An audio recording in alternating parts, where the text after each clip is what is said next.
हे what's up guys, welcome back once again. So दोस्तों, आज हम लोग कहानी जो एक्सप्लेन करने जा रहे हैं वो इस साल की कोरियन थ्रिलर ड्रामा है जिसका नाम है जंग ई। ये कहानी उन लोगों के मुंह पे तमाचा है जो दुनिया को दिन ब दिन खराब करते जा रहे हैं। इसमें दुनिया के अंत होने के बाद की दुनिया दिखाई गई है। तो कहानी की शुरुआत होती है ये बताते हुए कि कैसी पूरी दुनिया तबाह हो चुकी है। हर तरफ बस तबाही का मंजर है, लेकिन यहाँ कुछ देशों के लोगों ने एक अलग दुनिया बनाई है।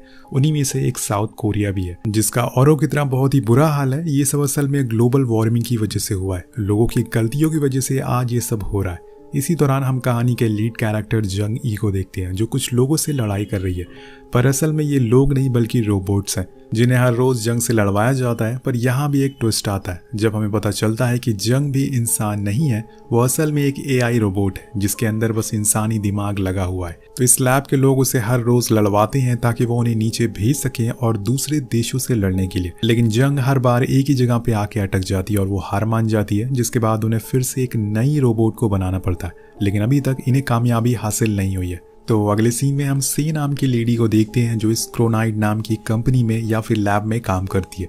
यहाँ चौंकाने वाली बात यह है कि जंग इसी की माँ है। जैसे कि हमने आपको बताया था कि वो पहले एक इंसान थी, लेकिन उसके अंदर लड़ने की क्षमता बहुत ही अच्छी थी और साथ में उसका आईक्यू भी बहुत ही कमाल का था। इसी वजह से उसके ब्रेन को आज तक संभाल के रखा गया है। तकरीबन 60 साल से ऊपर हो गए हैं और आज उसी की बेटी उसे हर रोज लड़ाई के लिए तैयार करती है। कुछ दिनों बाद हम एक सैम नाम के लड़की को देखते हैं जो कि इस लैब का मैनेजिंग डायरेक्टर है। वो सी से कहता है कि आज यहाँ पे कुछ गवर्नमेंट ऑफिशियल आने वाले हैं तो तुम्हें उन्हें संभालना होगा क्योंकि अब मेरे बस की बात नहीं है। दरअसल ये ऑफिशियल हर रोज आते हैं और इन्हें दिखाया जाता है कि असल में जंग को कैसे बनाया गया है, उसमें कोई प्रोग्रेस हो रही है या फिर नहीं। लेकिन नाकामयाबी की वजह से वो इन सब चीज़ों से तंग आ चुके हैं और उन्हें जल्द से जल्द अब एक एडवांस रोबोट चाहिए जो और देशों के रोबोट से लड़ सके। लेकिन कोरिया के साइंटिस्ट इस रोबोट को बनाने में सालों लगा रहे हैं। तो ऑफिशियल कहते हैं कि अब बहुत हुआ, मैं तुम लोगों को एक आखिरी चांस देता हूँ। अगर तुमने इसे अभी भी नहीं बनाया तो मैं इसमें फंडिंग रोक दूंगा और तुम लोगों को भी यहाँ से बाहर निकाल दूंगा।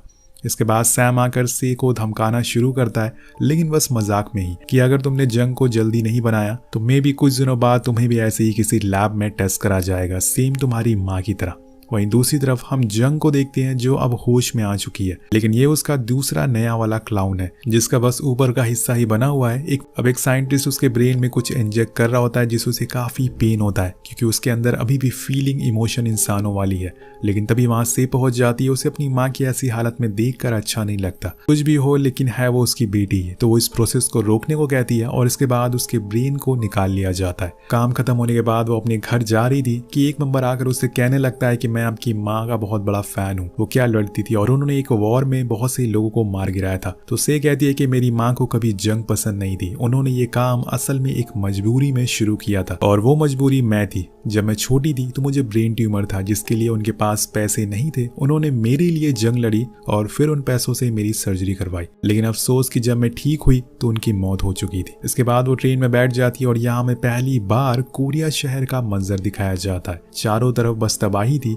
बड़ी बड़ी बिल्डिंग पानी में डूब चुकी थी। यहाँ क्रोनाइड कंपनी ने अपनी एक सिटी बिल्ड करी है जहाँ पे कुछ बहुत गिने चुने लोग ही रहते हैं। बाकी जो लोग बचे हुए हैं वो अभी भी नीचे खुद की जिंदगी से लड़ रहे हैं। ये सब देख के सी को बहुत बुरा लगता है, पर तभी उसे पीछे से एक बच्ची की आवाज आती है जो अपनी माँ से बात कर रही थी कि वो उन्हें छोड़ के कभी ना जाए वरना वो उसे कभी भी बात नहीं करेगी। अब ये सीन देख के सी को अपनी जंग के साथ बिताए हुए वो पल याद आ जाते हैं। वो आखिरी पल जब उसने अपनी माँ को आखिरी बार देखा था, जिस समय वो सर्जरी पे जा रही थी। घर पहुंचने पे वो एक एआई से बात करती है ताकि उसका मन थोड़ा हल्का हो सके। इसके बाद वो डॉक्टर से मिलने जाती है क्योंकि जिस ट्यूमर की वजह से से की माँ खुद की जान दे दी थी वो अब दोबारा बढ़ना शुरू हो गया था। डॉक्टर उसे बताते हैं कि तुम्हारे पास अब 2 से 4 महीने का ही समय बचा हुआ है, तुम्हें कुछ फैसला करना पड़ेगा। वो उसे एक सलाह देते हुए कहते हैं कि क्यों ना तुम खुद का ब्रेन एक एआई में लगवा लो, जिसके बाद तुम सालों साल जी पाओगी और इसके लिए तुम्हें कुछ शर्तें मंजूर करनी होगी, जैसे कि तुम कोई पेट नहीं पाल सकती, शादी नहीं कर सकती, कहीं दूसरी जगह बिना कंपनी को बताए नहीं जा सकती और आखिरी चीज, तुम्हें जब चाहे कंपनी किसी को बेच सकती है। वेल, ये सब तुम्हारे लिए तो काफी आम होगा क्योंकि तुम क्रोनाइड में ही काम करती हो। तो सही कहती है कि उसे सोचने का थोड़ा समय चाहिए। इसके बाद हम देखते हैं कि वो जिस डॉक्टर से बात कर रही है वो खुद असल में एक एआई है, यानी कि उसका दिमाग है बस और उसका पूरा शरीर एक रोबोट है। उसके जाने के बाद वो खुद को रिचार्ज में लगा देता है। कहानी आगे बढ़ती है और अब से को एक बार फिर से वही टाइम याद आता है जब उसकी मॉम की डेथ हुई थी। उसके घर पे क्रोनाइट कंपनी वाले आए थे और उसकी ग्रैंड मदर से एक सिग्नेचर लेने के लिए, ताकि वो भी अब जंग के दिमाग को रोबोट में लगाकर अब जंग जाते हुए अपनी बेटी को एक टॉय भी देती है जो उसकी मॉम का था और कहती है कि अब तुम्हारी मॉम एक सुपर हीरो बन जाएंगी। उस समय तो उसे ये सब कुछ समझ नहीं आया, लेकिन जैसे जैसे समय बीतता चला गया उसे ये सारी चीज़ें समझ आ गई।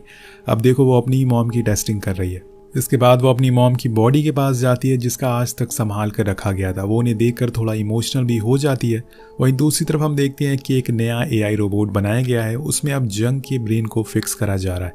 इसी दौरान सैम कहता है कि अब इस बारी टेस्ट में उसके पैर में गोली मारना, ताकि वो इस टेस्ट को पूरा कर सके, वरना अगर इस बारी भी ये फेल हो गई तो हम सब कंगाल हो जाएंगे और हम सबको नीचे जाकर रहना पड़ेगा। तो अब उसकी टेस्टिंग शुरू हो जाती है और एक नए एआई के साथ होती है, तो वो उसी जगह पे जाके फिर से फेल हो जाती है जहाँ पे हर बार हुआ करती है। इस बात से सैम बहुत गुस्से में आ जाता है, लेकिन आज कुछ नया होता है। टेस्टिंग के दौरान जंग के ब्रेन का एक दूसरा हिस्सा खुल चुका था जिसे वो कुछ और चीजें भी कर सकती है। अब यही बात लेके वो लोग अपने हेडक्वार्टर जाते हैं ताकि वहां चेयरमैन को बता सके, लेकिन वहां सैम को कोई इंपॉर्टेंस देता ही नहीं, इसलिए उन्हें खुद वहां से बिना कुछ करे वापस आना पड़ता है। इसके बाद हम देखते हैं कि फिर से एक नया एआई बनाया जा रहा है, एक नया रोबोट। इसी दौरान चेयरमैन ऑफिस में आते हैं और सैम और से दोनों को खुद से मिलने के लिए बुलाते हैं और वहां जाते ही सैम अटक जाता है। दरअसल ये भी एक रोबोट ही होता है, इसके अंदर चेयरमैन का ब्रेन लगा हुआ है।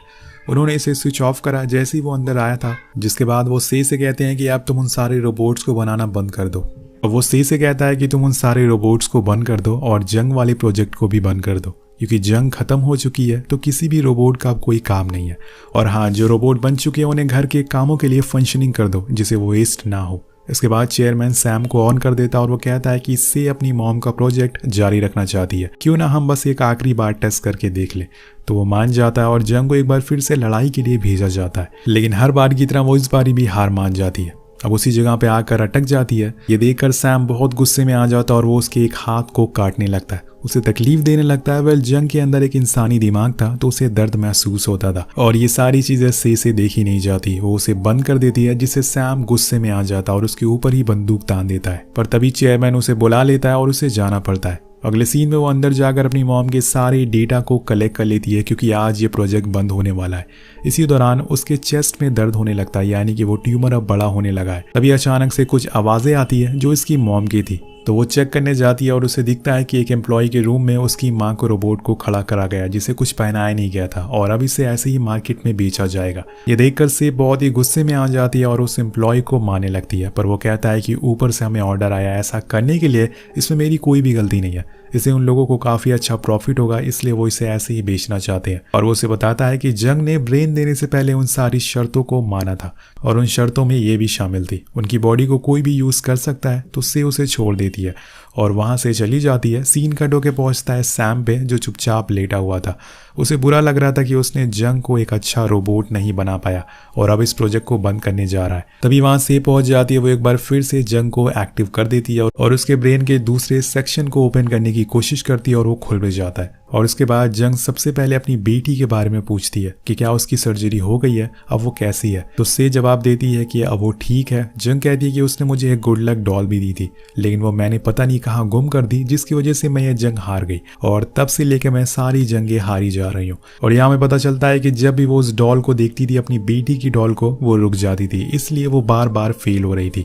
अब से ये सब जानकर बहुत ही इमोशनल हो जाती है और उसे डीएक्टिवेट कर देती है। लेकिन यहाँ से अब चाहती है कि उसकी मॉम का कोई गलत इस्तेमाल ना हो, इसलिए वो डिसाइड करती है कि वो उन्हें यहाँ से बाहर निकालेगी, जिसके लिए वो उसे एक आखिरी बार टेस्ट करने के लिए फील्ड में लाने को कहती है और खुद सब कुछ हैंडल करने को बोलती है, जिसे वहाँ का स्टाफ चला जाता है। लेकिन उनके जाने के बाद वो जंग के कानों में कहती है कि कैप्टन, ये लोग आपके दिमाग का मिसयूज करने वाले हैं, इसलिए अब से जो मैं कहूँ वो आपको करना होगा। कुछ देर बाद फिर से फाइटिंग शुरू होती है, जिसे स्टाफ के लोग मॉनिटर कर रहे थे, पर उन्हें आज कुछ अजीब दिखता है। जंग पहले से काफी वीक परफॉर्मेंस दे रही है। अब ये बात वो सैम को ही बताते हैं, लेकिन वो कहता है कि अब क्या फर्क पड़ने वाला है, अब तो प्रोजेक्ट वैसे ही बंद हो चुका है और उसके जाने के बाद वो मर जाती है। लेकिन बीच रास्ते में सैम वापस आकर उस क्लिप को स्पीड स्लो में चलाने को बोलता है, तो वो देखता है कि उसे गोली लगी नहीं है, उसने तो बस बाहर निकलने का नाटक किया है।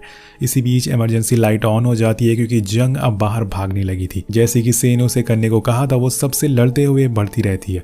उधर से अपनी मॉम का सारा डेटा डिलीट करने में लगी है ताकि बाद में उसे कोई पहचान ना पाए और उसका मिसयूज ना कर पाए। उधर जंग बाहर निकलते ही एक हॉल में पहुंचती है जहां पे हजारों की तादाद में उसी की तरह रोबोट खड़े थे जिन्हें अब अलग अलग कामों में लाया जाएगा। वहां से निकल रही होती है कि तभी सैम की रोबोटिक आर्मी वहां आ जाती है, लेकिन जंग बहुत ही आसानी से उन्हें हरा देती है। पर आखिर में एक रोबोट उसे पकड़ लेता है और जान से मार देता है। लेकिन तभी हम देखते हैं कि से ने पहले ही अपनी मॉम का ब्रेन चेंज कर दिया था।